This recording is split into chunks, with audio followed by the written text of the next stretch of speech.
இருக்கிறோம். வீடு பேறு என்னும் முக்தி எய்தும் வரை அழியாமல் இருக்கும் இந்த காரண உடலில் அதை படைத்தவர் ஜீவ வடிவில் பிரவேசித்தார். மூப்பும் நோயுமற்ற முக்தி நிலையை திரும்பவும் இந்த உயிர் அடைகிறது.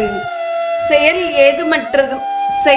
ஏதுமற்றதும் அழிவற்றதுமான நிலையை மீண்டும் அடைகிறான். ஆத்ம ஞானி இகத்திலும் பரத்திலும் தேவர்களிடமும் அசுரர்களிடமும் உயிர்களிடமும் சர்வ ஆத்மபாவத்தை அடைகின்றான். திருமணமாகாத கன்னிகையோ திருமணமான ஒருத்தியோ எந்த ஒரு பதிவிரத்தையோ ஒரு ஆணுடன் எந்த பாவச் செயலுக்கு உடன்படுகிறாளோ, பிராயச்சித்தத்தால் போக்க முடியாத பாவமாகிய ஏதோ ஒன்றை செய்கிறாளோ, அதை ஆருணகேத்துக சயனம் நாசம் செய்துவிடும்.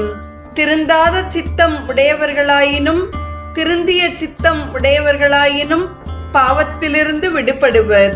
நல்ல கர்மங்களை செய்பவர்களும் அக்கர்மங்களை செய்ய